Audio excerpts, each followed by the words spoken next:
दुनिया की नजर आपके भारत पर है।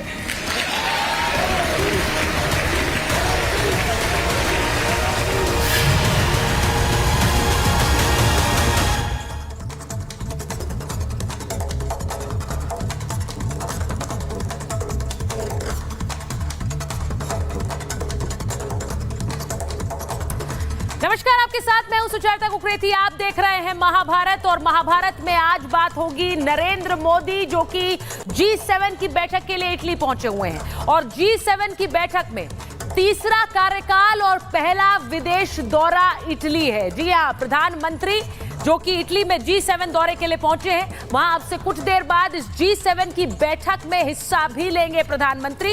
इटली की प्रधानमंत्री जॉर्जिया मेलोनी उनका स्वागत वहां पर करेंगी, और वो तस्वीरें किसी भी समय हमारे पास आ सकती हैं। आपको ये भी बताऊं कि पिछले कार्यकाल में भी इटली की प्रधानमंत्री जॉर्जिया मेलोनी से 4 बार उनकी मुलाकात हुई थी, और जिस गर्मजोशी से दोनों राष्ट्रीय अध्यक्ष मिले थे उसे लेकर भी बहुत चर्चाएं हुई, और यही गर्मजोशी राष्ट्रीय अध्यक्षों के बीच देशों के रिश्तों को प्रगाढ़ बनाने में बहुत हद तक आगे ले जाती है। आज सिर्फ ये तस्वीरें नहीं है, आज प्रधानमंत्री G7 की बैठक से पहले कई राष्ट्रीय अध्यक्षों से मिले हैं, और आज महाभारत में इस पर बात कर रही हूं कि अपने तीसरे कार्यकाल के पहले विदेश दौरे में प्रधानमंत्री नरेंद्र मोदी का वही जलवा कायम है जो आपने पिछले विदेश दौरों में देखा है। ये मैं क्यों कह रही हूं? क्योंकि प्रधानमंत्री की अप्रूवल रेटिंग, जी हां, जो एक राष्ट्रीय अध्यक्ष का कद होता है उसको लेकर जो अप्रूवल रेटिंग्स आती हैं, वो प्रधानमंत्री नरेंद्र मोदी की अप्रूवल रेटिंग्स लगातार बढ़ी हैं। और इस पर आज चर्चा इसलिए क्योंकि वहां वो भले ही जा रहे हैं G7 की बैठक के लिए, देश के लिए, भारत के लिए काम करने, लेकिन कांग्रेस पार्टी के नेता कह रहे हैं कि छुट्टी मनाने गए हैं नरेंद्र मोदी। क्या इटली में छुट्टी मना रहे हैं? आज इस पर भी मैं चर्चा करूंगी, लेकिन सबसे पहले आपको मैं बताती हूं कि किस तरह से प्रधानमंत्री नरेंद्र मोदी आज मुलाकात कर रहे हैं। और जो लोग कहते हैं वो छुट्टी मनाने गए हैं, उनको बता देती हूं, ये प्रधानमंत्री की सीधी तस्वीरें आ रही है।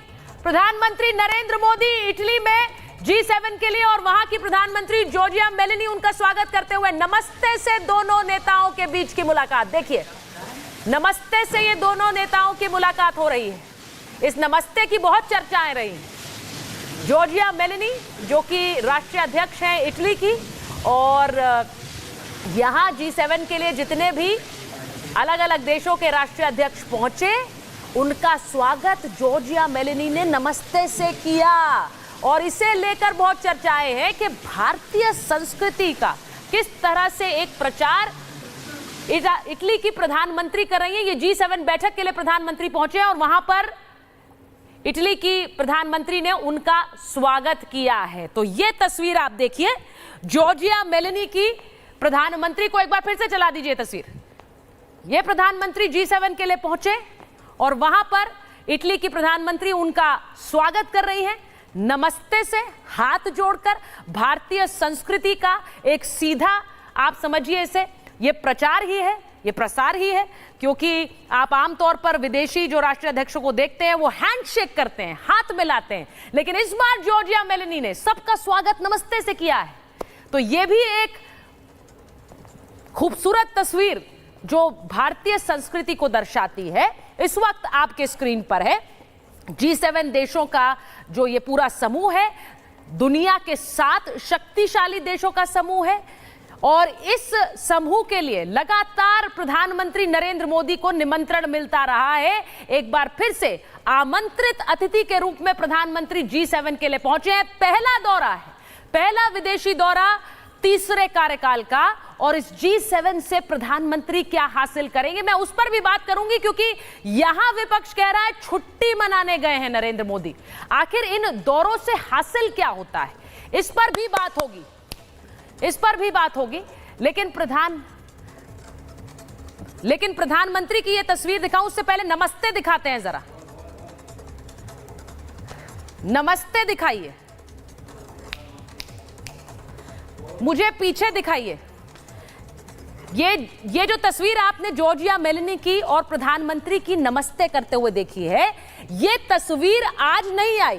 ये तस्वीर कल भी हमने देखी और वो मैं आपको दिखाना चाहती हूं कि भारतीय संस्कृति किस तरह से वहां दूर 7 समंदर पार इटली में नजर आ रही है। ये तस्वीर जरा देख लीजिए। जो जर्मनी के राष्ट्रीय अध्यक्ष हैं ओलाफ, उनसे भी हाथ जोड़कर नमस्ते करके उन्होंने स्वागत किया।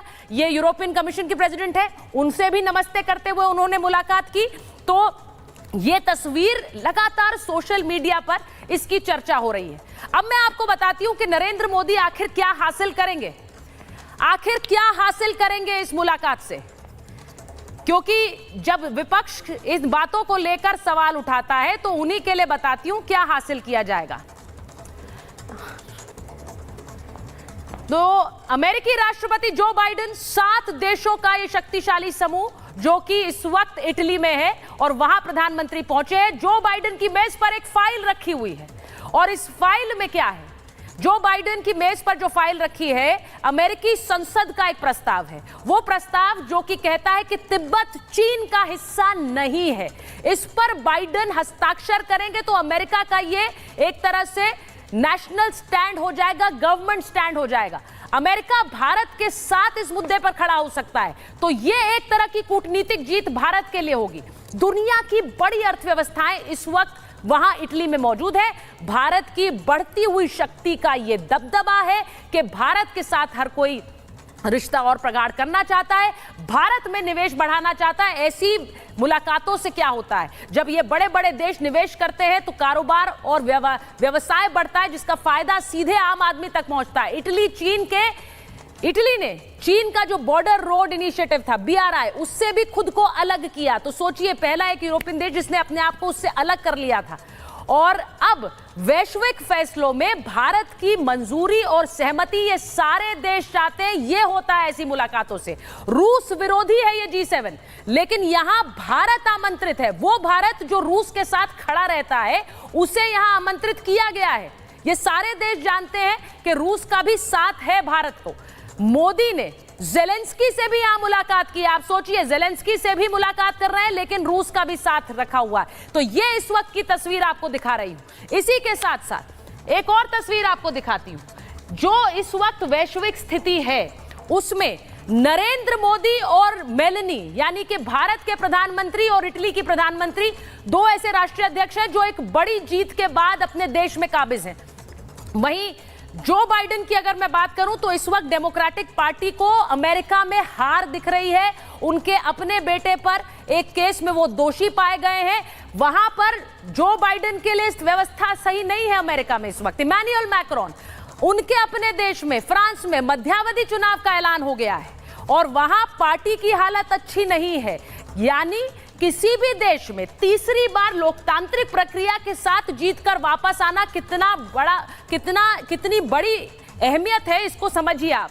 यहां पर ऋषि सुनक, जो कि ब्रिटेन के प्रधानमंत्री हैं, वक्त से पहले चुनाव का फैसला ब्रिटेन में हो चुका है और सर्वे में सुनक की हालत ठीक नहीं बताई गई है। यह भी तस्वीर है।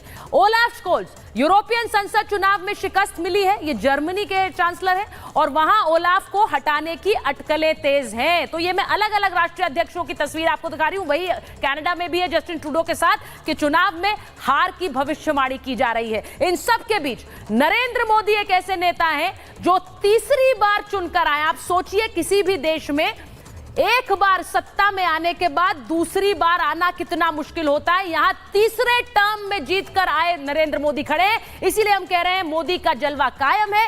यह रिपोर्ट देखिए।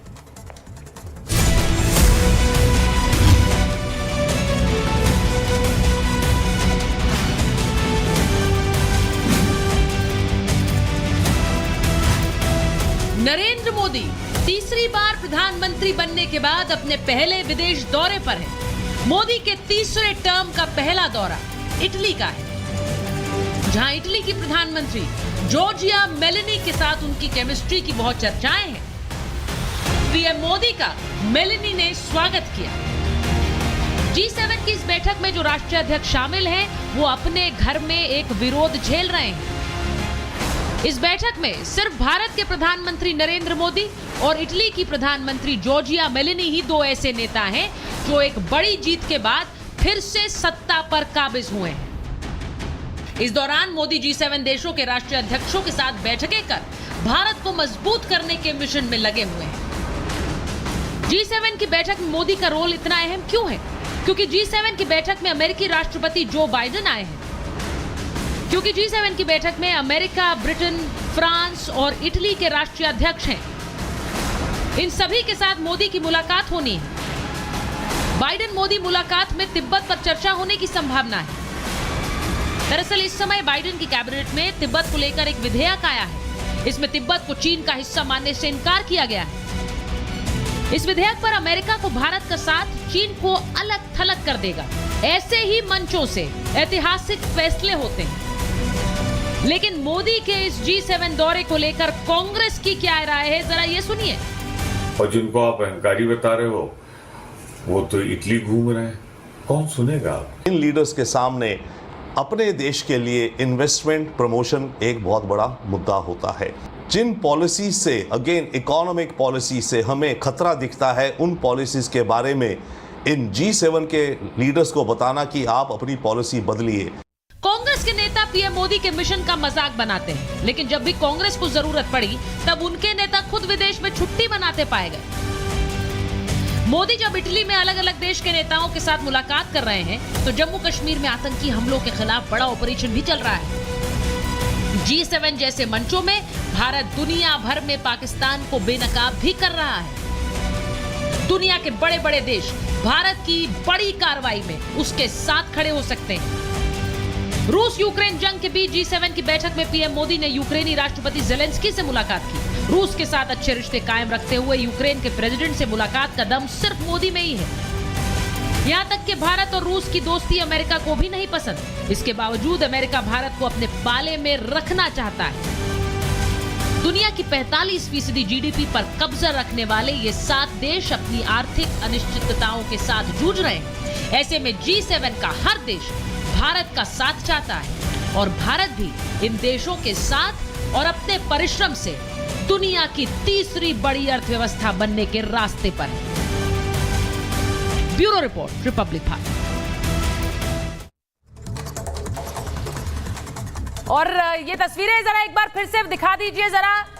प्रधानमंत्री नरेंद्र मोदी और इटली की प्रधानमंत्री जो कि उनका स्वागत करने के लिए वहां पर पहुंची हैं। G7 कितना इंपॉर्टेंट है ये मैं जरा अपने दर्शकों को भी बता दूं, क्योंकि G7 यानी कि दुनिया के 7 शक्तिशाली देशों का समूह है। 30-70 में ले लीजिए। मैं इसलिए बता रही हूं क्योंकि यहां पर जो 45% जीडीपी है वो इन 7 देशों से आता है। अब आप समझिए, और ये 7 देशों में सिर्फ दुनिया की 10% आबादी है। और ये देश प्रधानमंत्री नरेंद्र मोदी को लगातार G7 में बुलाते रहे हैं। इस वक्त प्रधानमंत्री जब पहुंच रहे हैं तो उनकी अप्रूवल रेटिंग भी बहुत सबसे ऊपर है। अब सवाल यह है कि यहां पर कहा जा रहा है कि नरेंद्र मोदी घूमने निकल गए हैं। यहां पर एक दिल्ली में वाटर क्राइसिस हो रहा है पर वो घूमने निकले हैं। यहां पर अहंकार को लेकर डिबेट हो रही है, वो घूमने निकले हैं। क्या नरेंद्र मोदी खुद के सैर सपाटे के लिए गए हैं? सवाल सबसे पहले ये। और ये पहला विदेश दौरा नहीं है, इस कार्यकाल का पहला दौरा जरूर है, लेकिन इन दौरों से क्या कुछ हासिल किया है वो भी इंपॉर्टेंट है समझना। मैं आपको बता दूं कि मेरे साथ फॉर्मर डिप्लोमेट दीपक वोरा जी जुड़ेंगे, बीजेपी के प्रवक्ता तुहिन सिन्हा जी हमारे साथ हैं, वरिष्ठ पत्रकार प्रेम कुमार जी जुड़ रहे हैं हमारे साथ अशोक सजनार जी फॉर्मर डिप्लोमेट जुड़ेंगे, रत्नाकर त्रिपाठी जी हैं कांग्रेस के वरिष्ठ नेता हैं, वो जुड़ेंगे। मैं सबसे पहले एक बार जरा इन तस्वीरों पर रहते हुए ये बात करना चाहती हूं कि तुहिन जी, जो लोग ये कह रहे हैं कि भाई नरेंद्र मोदी जी सैर पर निकल गए हैं, अहंकार को लेकर एक आरोप प्रत्यारोप चल रहा है, लेकिन उससे उनको कोई मतलब नहीं है, उनको सबसे पहले जवाब।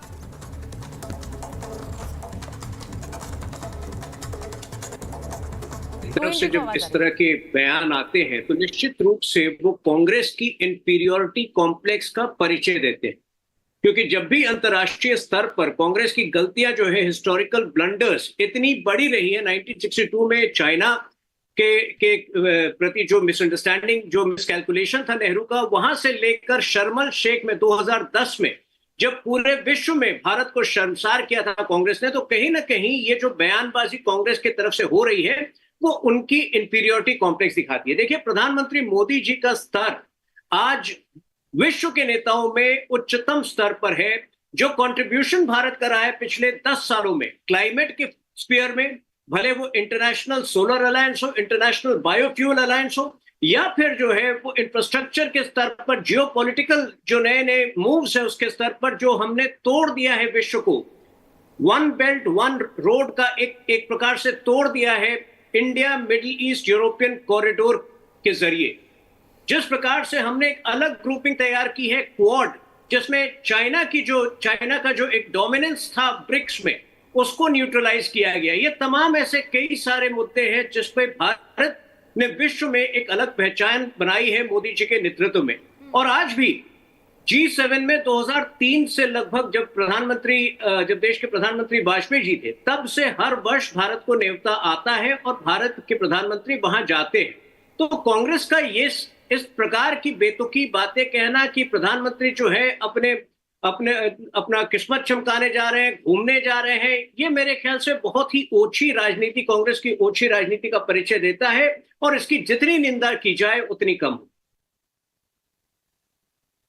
प्रेम कुमार जी, आपके पास आ रही हूं मैं। आज जब प्रधानमंत्री की थर्ड टर्म के पहले विदेश दौरे की बात कर रही हूं, तो इस वक्त ये जरूर बताना जरूरी समझती हूं कि प्रधानमंत्री नरेंद्र मोदी वो नेता हैं इन सब राष्ट्राध्यक्षों में जो एक तीसरे टर्म के बाद प्रधानमंत्री बनकर चुनकर वहां गए हैं। जो लोकतांत्रिक प्रक्रिया भारत की है उसकी एक तरह से जीत बताते हुए गए हैं। इसलिए बोल रही हूं क्योंकि वहां जो सारे राष्ट्राध्यक्ष हैं इस वक्त, देखिए हर देश में सत्ता बदलती है, लेकिन वहां जो इस वक्त राष्ट्राध्यक्ष हैं वो अपने अपने देश में एक तरह से एक डाउनफॉल की तरफ देख रहे हैं या फिर वहां पर एक सत्ता विरोधी लहर देख रहे हैं। ये इसलिए बताना जरूरी है कि किसी भी देश में एक बार सत्ता में रहने के बाद दूसरी बार आना आसान नहीं होता है। प्रेम कुमार जी, देखिए, नरेंद्र मोदी जी विदेश में भारत का प्रतिनिधित्व कर रहे हैं। हाँ। और एक विदेश में हमारे देश का जो चेहरा है, हमारे देश का रिप्रेजेंटेटिव है, तो हमको उस रूप में एक देखते हैं। और दूसरा होता है कि घरेलू सियासत में हम नरेंद्र मोदी जी का नाम लेते हैं तो वो एक डिफरेंट बात होती है। हम क्या करते हैं कि अक्सर जैसे विदेश जाएंगे तो ऐसी चर्चा में व्यस्त हो जाते हैं कि देखो अपोजिशन नरेंद्र मोदी जी की आलोचना कर रहा है तो वो विदेश में भारत का मान अपमान हो रहा है।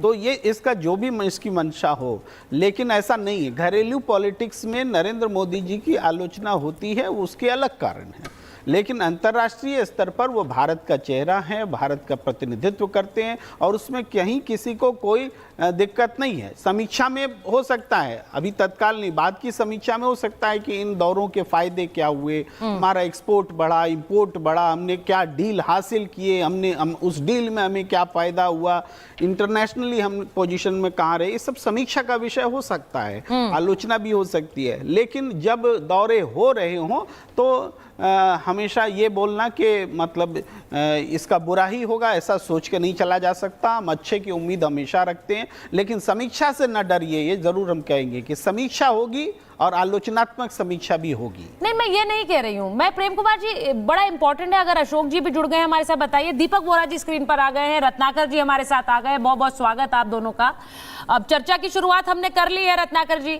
अब सवाल ये है दीपक बोरा जी कि बहुत सारे लोग इंतजार कर रहे थे कि जब प्रधानमंत्री यहाँ इटली में जाएंगे उनका स्वागत होगा, और कल जिस तरह से एक नमस्ते वायरल हुआ कि वहां की जो राष्ट्रीय अध्यक्ष हैं वो कैसे नमस्ते के साथ स्वागत कर रही हैं, मुझे वो तस्वीर इंटरेस्टिंग इसलिए लगी क्योंकि भारतीय संस्कृति की एक जो झलक उसमें दिखती है। नॉर्मल आप जो प्रोटोकॉल देखते हैं दीपक बोरा सर, आप बेहतर जानते हैं, इट्स अ हैंडशेक, और वो कैसे बदल गया है। अब मैं ये नहीं कह रही हूँ ये मोदी इफेक्ट है, लेकिन ये भारत इफेक्ट है and I am very proud of it. Deepak Bora ji, thank you very much, बहुत अच्छा लगता है। एक तो मुबारक देता हूँ, आपके नए स्टूडियो में पहली बार आया हूँ, बहुत खूबसूरत है। Thank you very much. और थैंक यू सर, बुलाया है अपने कार्यक्रम के लिए।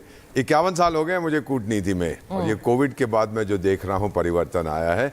अब ये ग्रीटिंग दुनिया भर में जाती है। एक चीज़ आपको और बताता हूँ इटली के बारे में। बाय द वे, जो प्राइम मिनिस्टर हैं जॉर्जिया मेलोनी, ये योगा प्रैक्टिस करती हैं, और इटली में से 3 में से 1 लोग योगा प्रैक्टिस करते हैं, और 3 में से 1 लोग शायद अब आयुर्वेद की तरफ जा रहे हैं, towards Indian systems of medicine. Ma'am, G7 का थोड़ा सा अगर आप मुझे मौका दे तो मैं समझा देता हूँ, करोड़ों लोग आपका कार्यक्रम देखते हैं। ये G7 की शुरुआत हुई थी मिड 70s में, आई वॉज इन्वॉल्व। आज कई मीटिंग्स में मैं बैठा हूँ, तो मैं 1973 का मॉडल हूँ, 73 साल की मेरी उम्र है। और मैंने वहाँ पे देखा था कि इसकी शुरुआत हुई थी श्वेत घर, व्हाइट हाउस की लाइब्रेरी में। इसको लाइब्रेरी ग्रुप कहते थे। उस समय निक्सन ने रिज़ाइन कर दिया था, ऑयल प्राइस शॉक हुआ था, महंगाई बढ़ती जा रही थी। तो अमेरिकी जो फाइनेंस सेक्रेटरी थे उस समय, उसने 6 लोगों को बुलाया, बोला कि टाइगर लोग आइए लाइब्रेरी में बैठ के फैसला करते हैं कि आगे कैसे जाना है, क्योंकि जो एक्सचेंज रेट फिगर बहुत समस्या, बहुत टर्मोइल था। उसके बाद फिर ये G7 डेवलप हुआ। 2008 में फिर से समस्या हुई, और फिर ये जो महारथी थे साथ, इन्होंने कहा कि भाई अब हमसे नहीं संभाला जाता, अब भारत को भी बीच में लाइए, इस देश को भी लाइए, उस देश को भी लाइए, उनसे भी पूछिए। सो भारत अब 20 साल हो गए हैं कि हम बराबर वहाँ जा रहे हैं। प्राइम मिनिस्टर नरेंद्र मोदी का इतना सम्मान होता है, मैंने तो खुद देखा है कि ये 5वीं बार है कि वहाँ गए हैं। क्या फ़ायदा होता है? भारत की आवाज़ सुनी जाती है, क्योंकि मैम अब वो पॉसिबल नहीं है कि आप अपने घर का ताला बंद करके रहिएगा। ये ग्लोबलाइज्ड वर्ल्ड है। हम बताना चाहते हैं कि जो निर्णय आप लोग करेंगे, हमारे ऊपर उसका क्या असर पड़ेगा। हमें सारी दुनिया कहती है you are the voice of the global south, और जितना गर्व आपको है, जब भी आपने बताया नमस्ते का, मुझे उतना ही गर्व होता है। 3 अफ्रीकी देशों में मैं अशोक जुड़ गए, वो हमें फ़ोन करके कहते हैं, मैं अब बात कर रहा हूं मिनिस्टर्स की, हु कॉल मी एंड से मिस्टर एम्बेसडर, जहां तक हमारे विकास का रोल मॉडल का सवाल है, हमारी चॉइस है भारत। और मैं जवाब देता हूं, यही है राइट चॉइस बेबी। अगर आपने भारत को चुना है, हम कभी धोखा नहीं। देखिए, मैं एक बार एक और बड़ी खबर बताऊं, और चेतन आप प्लीज विजुअल्स ऐसे ही रखिए जरा। बड़ी खबर यह है कि रूस यूक्रेन जंग के बीच इटली में यूक्रेन के राष्ट्रपति से मिले हैं प्रधानमंत्री नरेंद्र मोदी, और जेलेंस्की के साथ बैठक के बाद जो नरेंद्र मोदी ने कहा है वो इंपॉर्टेंट है। कूटनीति, बातचीत से ही शांति आएगी, संवाद से शांति कायम होनी चाहिए, संवाद से शांति कायम होनी चाहिए। अब व्हाट इज वेरी इंटरेस्टिंग, मैं इसलिए ये कहती हूं कि एक ऐसा समूह है रत्नाकर जी, जो कि रूस विरोधी समूह है, लेकिन उसमें भारत को निमंत्रण है। भारत यहां जा रहे हैं, नरेंद्र मोदी नहीं, भारत यहां जा रहा है। मैं आपके लिए कह दूं, और आप मुझे लगता है सहमत होंगे मेरे साथ, लेकिन उसमें यह कहना कि भारत के राष्ट्रीय अध्यक्ष छुट्टी मनाने चले गए, यहां पर एक डिबेट हो रही है, यहां पर समस्याएं हैं, लेकिन वो छुट्टी पर निकल गए हैं। कांग्रेस पार्टी के ऐसे जब बयान आते हैं तो रत्नाकर जी अच्छे नहीं लगते हैं, क्योंकि मुझे लगता है आप मेरे साथ इस बात को लेकर सहमत होंगे कि वो बतौर भारत के प्रतिनिधि और भारत के राष्ट्रीय अध्यक्ष वहां पर गए हैं, और ऐसे दौरों से बहुत कुछ हासिल होता है।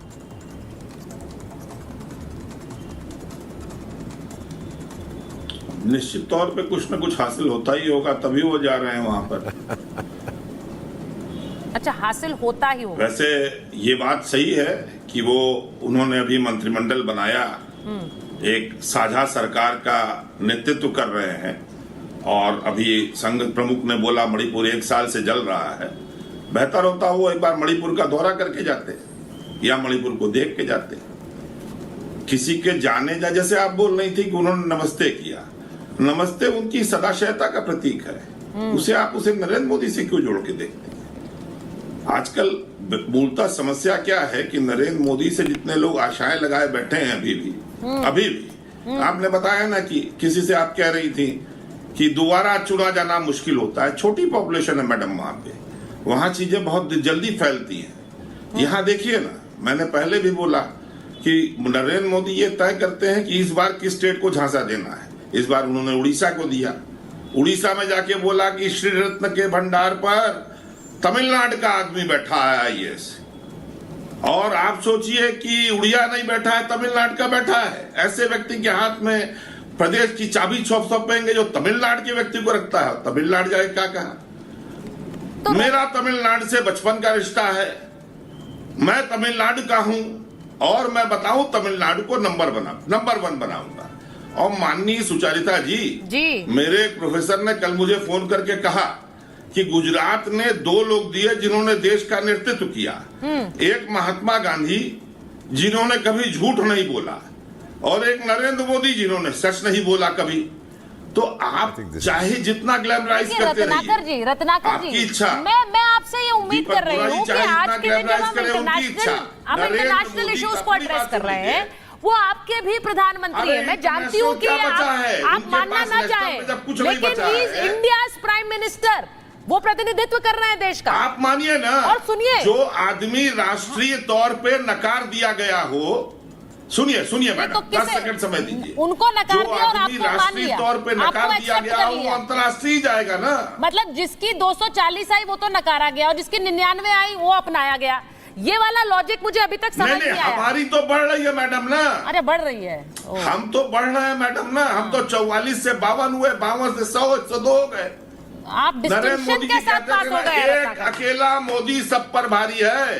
सर मैं अब आपने जी। एक बात बोली रत्नाकर जी, मैं एक चीज पूछना चाहूंगी। टूहिन जी भी बैठे हुए हैं, दीपक वोरा जी बैठे हुए हैं, एंड वो इंटरनेशनल जो मैटर्स है उनको बहुत अच्छी तरह से समझते हैं। आपने अभी बोला इन देशों की पॉपुलेशन बहुत कम है, तो आपके लॉजिक के हिसाब से जिनकी पॉपुलेशन कम है वहां तो एक बार में सत्ता बदल जाती है, लेकिन जिनकी पॉपुलेशन ज्यादा है वहां पर एक नहीं, मैं कह व्यक्ति रहा था कि तीसरी बार धूर्तता प्रधानमंत्री वहां बन जाए, पहुंचते लेकिन देरी उसको आप लगती कोई है ना क्रेडिट मैडम, नहीं जल्दी देंगे। पहुंच जाती है। हाँ, वो कोई क्रेडिट नहीं है।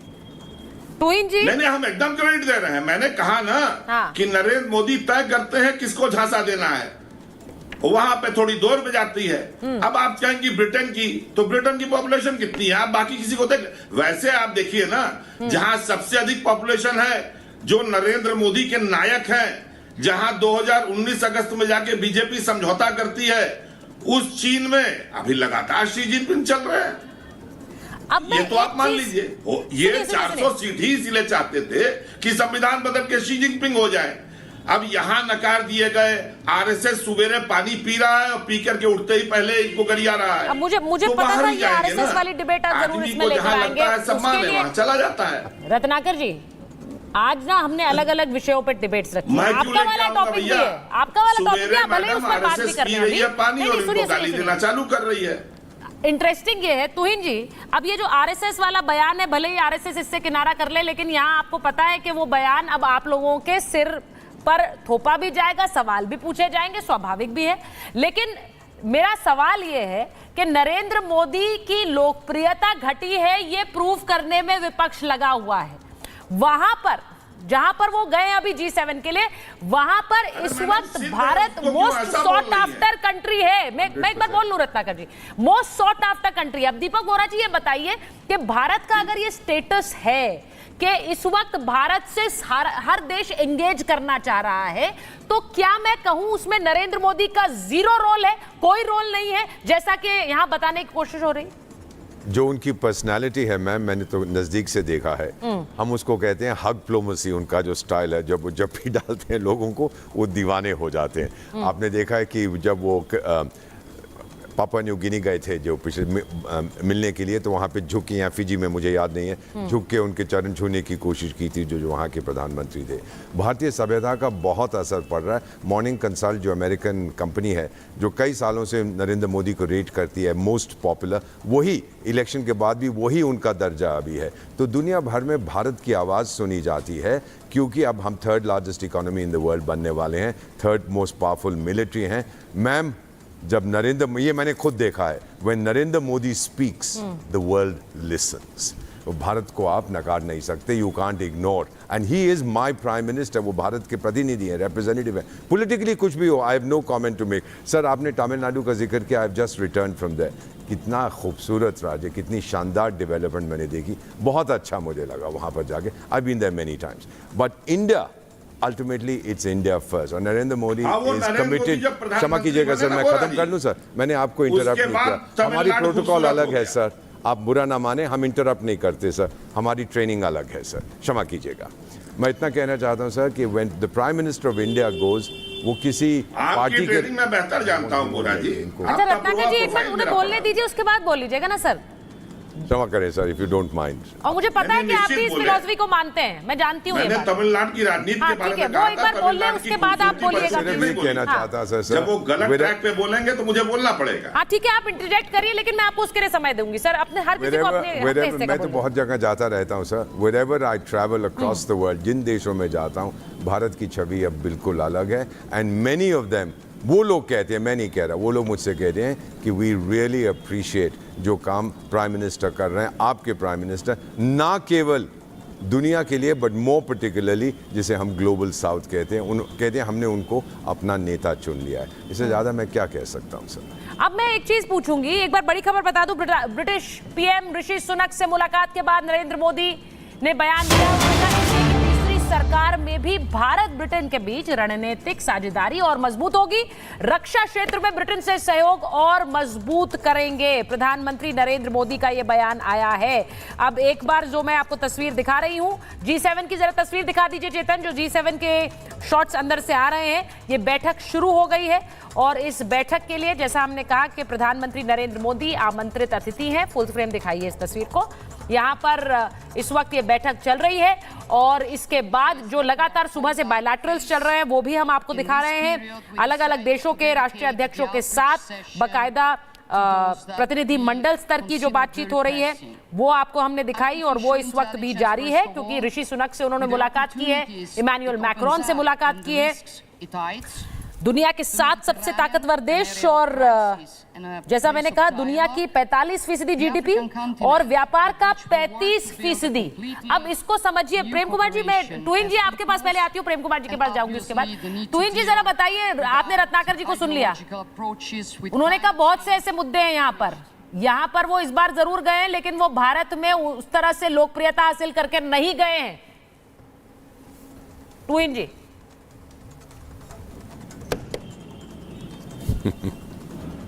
टूइन जी को लीजिए स्क्रीन पर और आप इन तस्वीरों में आप पोप को भी देख सकते हैं। देखिए ये तस्वीर इंपॉर्टेंट है इस वक्त जो हम आपको दिखा रहे हैं, क्योंकि ये कहा जा रहा है कि इस बैठक के लिए, क्योंकि आप इटली में हो रहा है ये G7 वेटिकन सिटी और वहां पर पोप की मौजूदगी इस बैठक के लिए, इसे समझिए। और ये कहा जा रहा है प्रधानमंत्री की भी एक अलग से बैठक वहां पर पोप के साथ हो सकती है। पहली बार पोप को इनवाइट किया और ये बहुत इंपॉर्टेंट भी है। अगर मैं ये कहूं दीपक वोरा जी कि ये कहा जा रहा है प्रधानमंत्री की भी एक बैठक हो सकती है पोप के साथ अलग से, वो वेरी इंपॉर्टेंट, क्योंकि उनका क्या कद है ये हम जानते हैं और किस तरह से उन्हें पूरी दुनिया देखती है। यहाँ पर इस बैठक में उनके पहुंचने के मायने क्या है? पोप की बात कर रहे हैं आप कि पोप वहां पे क्यों आए? ये देखिए, ये तस्वीर देख लीजिए जरा, दीपक वोरा जी पोप से मुलाकात करते हुए प्रधानमंत्री की तस्वीर। हाँ। वो भी बहुत इज्जत करते हैं। रोमन कैथोलिक समुदाय जिसकी 2 या 2.5% क्रिश्चियंस है हमारे देश में, pope is the revered figure for them. तो ये इनकी प्राइम मिनिस्टर के साथ जो मीटिंग होगी, आपस में बातचीत करेंगे। पोप, मुझे ये लगता है, देखिए किस तरह से इज्जत के साथ वो झुके, क्योंकि पोप अभी चल नहीं पाते तो उनके गले लगे हैं, शायद उनके घुटनों पे भी उन्होंने हाथ रखे। ही इतना मैं कहना चाहता हूँ sir, 51 years in diplomacy, Narendra Modi knows how to win hearts and minds.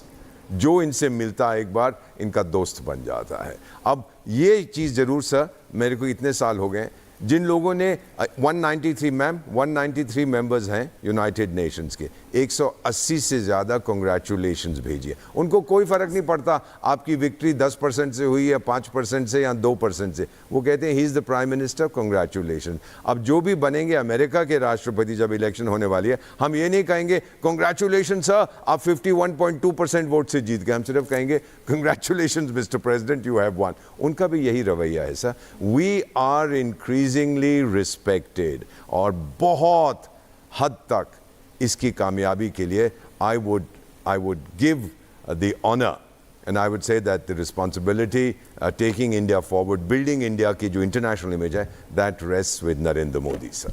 तो ये जो तस्वीर इस वक्त आप देख रहे हैं प्रधानमंत्री की पोप से मिलते हुए, आप सोचिए कि भारत में एक बड़ा समुदाय, यहाँ पर भी क्रिश्चियन समुदाय है, कैथोलिक समुदाय है और एक तरह से भारत वहां पर आउटरीच देश है।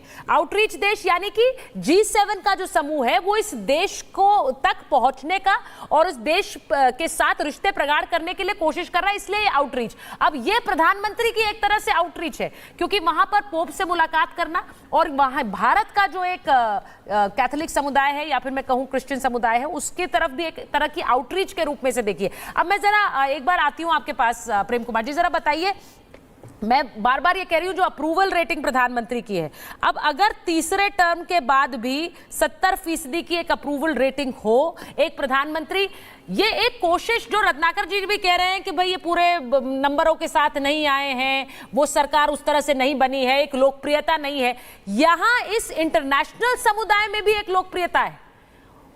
देखिए सुचारिता जी, जो इंटरनेशनल समुदाय में पॉपुलैरिटी है वो हिंदुस्तान की पॉपुलैरिटी है, बिल्कुल सही। और उसके रिप्रेजेंटेटिव, उसका चेहरा नरेंद्र मोदी जी हैं। हाँ। कल को जब वो नहीं पीएम थे, दूसरे लोग पीएम थे, वो भी उसी तरीके से पॉपुलर रहे हैं, चाहे अटल बिहारी वाजपेयी हो, इंदिरा गांधी हो, मनमोहन सिंह हो, कोई भी प्रधानमंत्री, इंद्र कुमार गुजराल जी भी रहे हो, डॉक्ट्रिन चलाई है उन्होंने अपने नाम की एक तरह से। वो भारत का रिकॉग्निशन होता है और उसको हम मानते हैं। वही यही नरेंद्र मोदी जी थे, जब गुजरात के मुख्यमंत्री थे तो भाई विदेश में थोड़े अप्रूवल था, उनको तो वीज़ा भी नहीं मिलता था, लेकिन आज हिंदुस्तान के रिप्रेजेंटेटिव है, सम्मान करना पड़ेगा दुनिया को, और कर रहे हैं। ये एक बात है महत्वपूर्ण जिसको हमको नोट करना चाहिए। ना तो ये एक व्यक्ति की बात है, ये देश की बात है, और इस पे व्यक्ति और देश में हमको फर्क करना। हम आलोचना भी नहीं करते, आलोचना हमारा अंदरूनी मामला है। विदेश में हम तो हमारे लिए गौरव अर्जित कर रहे हैं प्रधानमंत्री नरेंद्र मोदी जी। हम इसी रूप में देखते हैं कि मोदी जी अभी दुनिया में बैठे हैं, G7 ग्रुप में बैठे हैं, elite group of the world है, उसमें हिंदुस्तान का रिप्रेजेंटेशन है, और ये आगे भी हमारे वैदेशिक नीति को, हमारे विस्तार को, हमारी व्यापारिक, रणनीतिक, कूटनीतिक, डिप्लोमेटिक जितना भी रिलेशनशिप आप मान सकते हैं, उस हिसाब से दुनिया की धमक को धमक बनाएगी। अभी तो इन जिन्होंने चर्चा की थी क्वाड के सिलसिले में कि इंडिया क्वाड में आया तो इसकी स्थिति मजबूत हुई। बहुत सही बात है, क्वाड में आया, लेकिन इसकी समीक्षा भी होती है। क्वाड में आया तो चाइना से हमारे रिलेशन टेंस भी हुए हैं, ऐसा भी नहीं कि क्वाड से केवल फायदा ही हुआ है, लेकिन फिर भी एक बैलेंसिंग है, डिप्लोमेटिक एक स्टांस है, इसके नफा नुकसान दोनों हम के लिए तैयार है, अपने देश के साथ खड़े हैं। ठीक है, जो भी सरकार फैसले लेती है। जी, मैं ये कह रही हूं कि तुहिन जी, एक मंच पर, अगर रत्नाकर जी आ गए हैं तो जरा उन्हें स्क्रीन पर दिखाइएगा, एक मंच पर हमेशा राष्ट्रीय और अंतर्राष्ट्रीय मुद्दे दोनों का एक सामंजस्य बनाकर ही किसी राष्ट्रीय अध्यक्ष को चलना पड़ता है। क्या हम ये कह सकते हैं कि देश में एक समस्या है? हम ये भी जानते हैं कि इस वक्त जम्मू में जिस तरह से अटैक हुआ है, मुझे हैरानी नहीं होगी कि अगर पाकिस्तान को लेकर कोई चर्चा वहां राष्ट्रीय अध्यक्षों से हो एक बार फिर से, क्योंकि हम जानते हैं कि this is Pakistan supported terrorism and this is Pakistan terrorism. हम ये जानते हैं अच्छी तरह से। इस तरह के वैश्विक मंचों का इस्तेमाल इसी संदेश के लिए भी किया जाता है और वहां से साथ हासिल करने के लिए भी किया जाता है। तुहिन जी, नहीं, आपने बिल्कुल ठीक कहा सुचारिता जी। देखिए, पिछले 10 वर्षों में आतंकवाद के विरुद्ध भारत सबसे विश्व में बुलंद आवाज के रूप में आज खड़ा है, और आज भी जब अनौपचारिक तौर पर प्रधानमंत्री जो है अन्य नेताओं से मिलेंगे, विश्व के लीडर से मिलेंगे, तो कहीं ना कहीं इस पर भी चर्चा होनी है।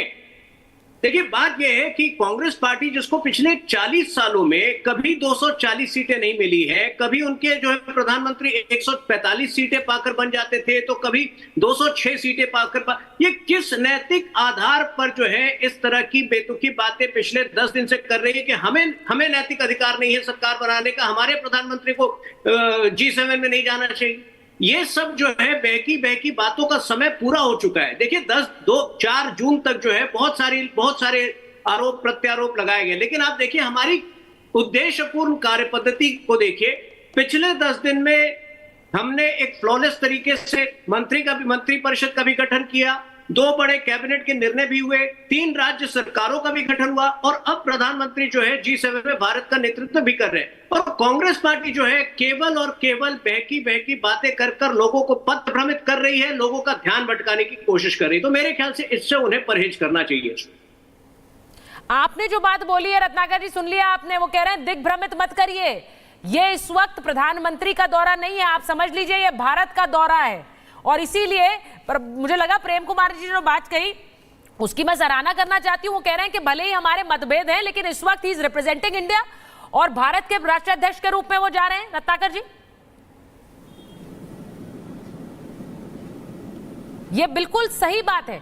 मैं इस जस्ट तस्वीर देख रही हूं दीपक जी, इसमें आप देखिए ज़ेलेंस्की से मुलाकात प्रधानमंत्री की, और कैसे उन्होंने गले लगकर मुलाकात की है। ऐसा नहीं है कि एक औपचारिकता है, वो हमेशा बड़ी गर्मजोशी से मुलाकात करते हैं। ये इंपॉर्टेंट इसलिए है क्योंकि ये तस्वीरें रूस भी देख रहा होगा।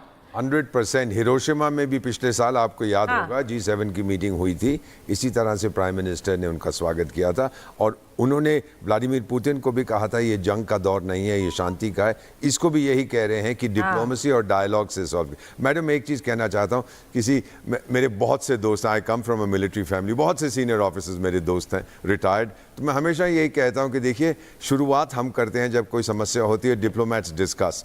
अगर हमसे समाधान नहीं ढूंढ पाते हम लोग तो फिर हम फौज को कहते हैं भैया you go and sort it out. जब वो खत्म हो जाता है फिर हमारे पास आते हैं, समझौता हम लोग करते हैं। So there is a very close relationship defence diplomacy जो हम कहते हैं फौज के बीच में और डिप्लोमेसी के बीच में। And prime minister Modi represents the finest thing. देखिए उसका चेहरा देखिए, बॉडी लैंग्वेज देखिए ज़ेलेंस्की की। बीच में एक नाराज हो गया था कि हमने आलोचना नहीं की थी रूस की, लेकिन अब ये समझ गया है, सारी दुनिया ये समझ गई है, अगर पुतिन साहब को हमारे प्राइम मिनिस्टर खुल के कुछ कह सकते हैं वो इसलिए कि हमने उनको गाली नहीं दी थी। ये हमारी परंपरा नहीं है। अमेरिका की बात वो सुनेगा नहीं, उन्होंने उसको वॉर क्रिमिनल बना दिया, ये कर दिया वो कर दिया। ज़ेलेंस्की साहब ने पता नहीं कितनी चीज़ें उनके बारे में कही, फ्रांस ने कही, ब्रिटेन ने कही, इटली ने कही, बहुत से देशों ने कही, हमने नहीं किया।